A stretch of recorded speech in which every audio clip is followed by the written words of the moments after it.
So in the last session, I would like to switch gears and I would like to move on to a real life scenario, because you might always argue, well, this is only, our selected study population, and things might look totally different in patients unselected. So the famous real life scenario.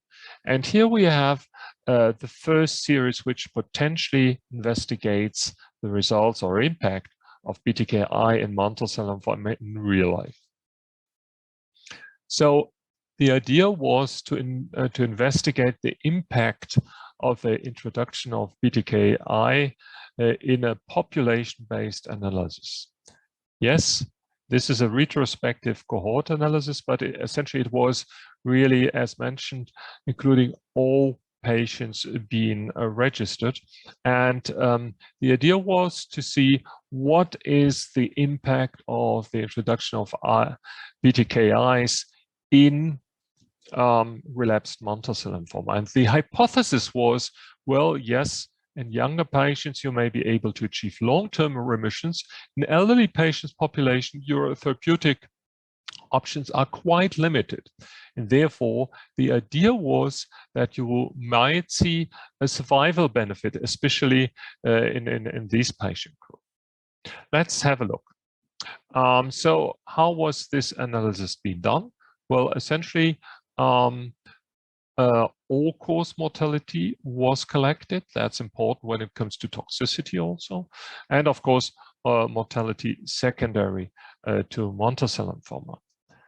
The study population was split chronicle-wise into one group which was treated before 2007, so before the introduction or registration of BTKI, and another cohort which started in 2014 when there was already a registration for ibrutinib, assuming that all of these patients sooner or later then received the now preferred treatment option in relapsed mantle cell lymphoma. In addition, the whole patient cohort was divided into different age groups. And that's important because up to, well, 60, 65, probably in more experienced centers, even older, the younger patients do receive autologous transplant, so they might not really even relapse within 3 to 4 years. And therefore, this was focusing on the elderly patients and splitting them between 60 to 69, 70 to 79, and patients older than 80. And this thing was very simple. So baseline data were collected. As mentioned, the all-cause mortality at 3 years was detected, as well as the disease-specific mortality at that time point. And the statistical methods, as shown here on this slide, have been applied. Cox regression for all-cause mortality, and what is very important, a competing risk analysis in this elderly patient population. This is especially important. Now, just jump right away into the results. And this is what we have right here. This gives you the numbers of patients.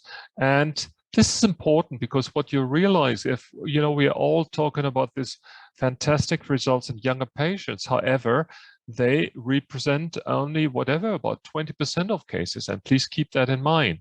We're missing 80%. Median age is 65 or might be even 70. And accordingly, in this population-based analysis, about 28% were 6 to 69, 28% were 70 to 79, and almost 20% were above 80 years. Not unexpectedly, again, 3/4 of the patients were male. And based on the population in the US, you see the majority of patients were white people. What is also important, because that is an important bias which is frequently neglected, we do have an impact of the social welfare and welcoming. And that's what you see here with the median household income. And what you can see is in these patients, around 80% of patients had a household income above $35. Okay, let's move on. And here we are. These are already the results. And again, the results of the 3-year all-cause mortality as well as the 3-year disease-specific mortality were split according to age. For the time being, we will neglect the patients younger than 60 years. There were no major difference.